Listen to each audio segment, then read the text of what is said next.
అమిత్ షా అయ్యిండు. ఇప్పుడు వాళ్ళకు ఒక ఆలోచన వచ్చింది, జనగణన చేయాలి అని ఒక కార్యక్రమం పెట్టుకున్నారు.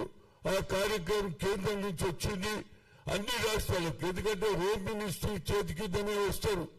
ఏ ఐఏఎస్ కానీ ఏ ఐపీఎస్ కానీ వాళ్ళు ఏం చెప్పింది అది ఇక్కడ రామకృష్ణరావు గారు కేంద్ర ప్రభుత్వం ఇచ్చినటువంటి ఆర్డర్ ప్రకారంగా ఇగో జీవో తీసిండండి. ఈ జీవోలో ఏమున్నదంటే వేరియస్ అడిగింది 33 అడిగారు. అన్ని చిన్న చిన్న క్వశ్చన్స్. మీ ఇంట్లో ఎంత తాగుబోతున్నారు, మీ ఇంట్లో టెలివిజన్ ఏమున్నది, మీ ఇంట్లో వాటర్ వస్తుందా, బాత్రూమ్ ఉన్నదా, లాట్రిన్ ఉంటే ఎన్ని లాట్రిన్లు ఉన్నాయి, ఇవన్నీ పెట్టి లాస్ట్ లో ఒకటి question whether the head of the household belonging to schedule caste schedule tribe అని పెట్టాడు. అండ్ అదర్ అంటున్నాడు. మేము అదర్లు వస్తామురా బాబు. ఎస్సీ ఎస్టీ ఎంత జనం ఉందో దానికంటే ఎక్కువ ఉన్నాం మేము. ఎందుకంటే 130 కులాలు ఉన్నాయి, అట్టడుగుల ప్రజలు ఉన్నారు. మాకు ఓబీసీ అని ఎందుకు పెట్టాలి అంటే మీరు లెక్క చేయడం. ఓబీసీ అంటే ఓట్లు వేసే విషయమా? ఇవాళ నేను డైరెక్ట్ గా నరేంద్ర మోడీని అడగదలుచుకున్నా.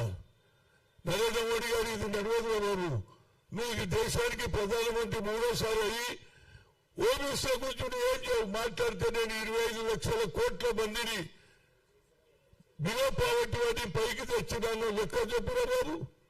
నీకు ఆ ఉద్దేశం లేదు. కేవలం ఏదైతే జనగణన జరగాలి, ఓబీసీలను పక్కకు పెట్టాలి, రేపు డీలిమిటేషన్ ఉంది. మా ఓబీసీలను పక్కకు పెడితే మా సీట్లు తక్కువ అవుతాయా లేదా? మా తక్కువ అవుతాయి కనుక మాకు లెక్క చూపించాలి. దీని గురించి నేను అందరినీ కూడా ఇప్పుడు బీఆర్ఎస్ నుంచి శ్రీనివాస్ గౌడ్ గారు వచ్చారు, అదేవిధంగా మా శంకర్ గారు వచ్చి ఇంకా చాలా మంది మిత్రులు వస్తున్నారు. ఎందుకంటే ప్రభుత్వం ఒక ప్రోగ్రాం తీసుకుని అభివృద్ధి కార్యక్రమాలు జిల్లాలు తిరగాలని తిరుగుతున్నారు. కానీ ఇది కంటిన్యూస్ ప్రాసెస్. ఇక మేము హైకమాండ్ లేదు, ఏం లేదు బాబు, నరేంద్ర మోడీ లేదు, ఏం లేదు. మాకు అన్యాయం జరిగితే బాబాసాహెబ్ అంబేద్కర్ అన్నాడు, ఎప్పుడు అన్యాయం జరిగితే మీ వాయిస్ రేజ్ చేయమన్నాడు. మేము అదే చేస్తున్నాం. జిల్లాలలో తిరుగుతాం, మండలాల్లో తిరుగుతాం. నరేంద్ర మోడీ మా బీసీ నోట్తో మట్టి కొడుతున్నాడు, మా లెక్క చెప్పాడు. కేవలం ఎస్సీ ఎస్టీ చెప్తే మేము మనుషులం కాదా? ఏ అసెంబ్లీలో కానీ ఏ పార్లమెంట్ లో కానీ మా సంఖ్య ఎక్కువ లేదు బాబు. ఎవరు గెలిచినా బీసీ ఎస్సీ ఎస్టీ ఓట్లతోటే మైనార్టీ ఓట్లతోటే గెలుస్తారు. మీరు 10% మీరు తీసుకుంటే మేము అని అందమా? ఈడబ్ల్యూసీ ఎకనామీ వీకర్ సెక్షన్ 10 పెడితే మేము ఊరుకున్నాం. కానీ ఇంద్రసాని కేసులో ఒక రెస్ట్రిక్షన్ పెట్టారు, 50% సీలింగ్. అది కావాలంటే 9th షెడ్యూల్లో రాహుల్ గాంధీ గారు ప్రైవేట్ మీద పెట్టమని ఆయన ప్రధానమంత్రి అయినంటే లేదు. ఇవాళ దానికి కూడా ఛాన్స్ లేదు. ఇప్పుడు రేపు రాహుల్ గాంధీ గారి పార్లమెంట్ లో ప్రైవేట్ వాళ్ళు వీఆర్ మేకింగ్ సెన్సస్ అవుతుంది కదండి, అది దాన్ని కూడా ఎగొట్టాలని చూస్తున్నారు. కనుక నేను తప్పనిసరిగా అయితే ఓబీసీ కన్వీనర్ గా నూతనంగా అయినటువంటి శంకర్ ఏది పార్టీ తరఫున ఏది ఓబీసీ అధ్యక్షుడిగా మా పోరాటం పెడతాం రా బాబు. ఇక మేము ఇగుకోము. ఇక ఇట్లయితే ఏమవుతుంది? మాకు అన్యాయం కాదు, వచ్చే తరం వారికి అన్యాయం జరుగుతుంది. మా పిల్లలకు, మా భవిష్యత్తు, మా మహిళలకు ఇక రిజర్వేషన్ లేకపోతే మనం ఎక్కడ పోవాలి? అడ్డకులాలను మనం రానియారు.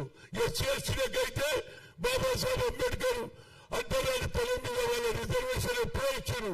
మాకు 27% మండల్ కమిషన్లు అన్నారు. ఇప్పటి వరకు అది కూడా పూర్తి అయితే లేదు. We are not crossing double digit. నేను ఓబీసీ ఎంపీస్ కన్వీనర్ గా ఏదైతే పార్లమెంట్ కమిటీలో ఉంటే లెక్క చెప్తే ఎంతసేపు మాకు అన్యాయం జరుగుతుందని ఆ రోజులలో మీరా కుమార్ గారు స్పీకర్ గా రిక్వెస్ట్ చేసిండు మా రాహుల్ గాంధీ గారు. అప్పుడు ఎస్సీ వేరు ఎస్టీ వేరు ఓబీసీ అయితే అప్పుడు లెక్క తెలిసింది. We are not crossing double digit. 10 దాటలేము. ఇవాళ మీరు ఇదొక జీవో తీసి రాష్ట్రాల మీద మీ పెత్తనం ఉన్నది. కేంద్రంలో హోమ్ మినిస్టర్ మీ మనిషి ప్రధానమంత్రి అయితే మా నోళ్ళు ఒప్పుతారని అడుగుతున్నా. ఎవరు గెలిచినా మా ఓట్లతో గెలవాలి. దీనికి ఒక మా మిత్రులందరూ చాలా వస్తున్నారు. అందరు సలహాలు తీసుకొని ఒక ప్రోగ్రాం తీసుకుంటున్నా. ఇక ఊరు తిరగకపోతే మా పిల్లల భవిష్యత్తే ఉండదు. మేమైతే ఇప్పటి వరకు నష్టపోయినాం, కానీ వచ్చే తరం వారికి నష్టం జరగద్దని నా ఉద్దేశం. ఇవాళ అన్నారు మేము ఎన్ని రోజులు అడక తినాలి. అంబేద్కర్ ఎప్పుడు అన్నాడు ముఖేష్ అంబానీకి ఒకే ఓటు, రిక్షాలు ఒకే వారికి ఒకే ఓటు. ఓట్లప్పుడు మేము బలికి వస్తాం, ఓట్లు అయిపోయాక మేము బలికి రామని అడుగుతున్నా. కనుక ఇవాళ తప్పనిసరిగా అత్యవసర రౌండ్ టేబుల్ కాల్ పెట్టడం ఏ ఉద్దేశం చాలా మందికి తెలియదు. ఈ గెజిట్ లో ఏమి ఇచ్చిందో మా కార్యకర్తలు కూడా శంకర్ రేపటి నుంచి ఎమ్మెల్యేలు అందరూ పిలిచి మనకు అన్యాయం జరిగింది ఆయన కూడా మాట్లాడాలి. అదేవిధంగా శ్రీనివాస్ గౌడ్ కూడా వాళ్ళ పార్టీలో ఎవరెవరి పార్టీలకు వెళ్ళి వచ్చాడో జాజో సీట్ కూడా వస్తుంటే ఆయన కూడా రమ్మన్నా, ఆర్ కృష్ణ రమ్మన్నా.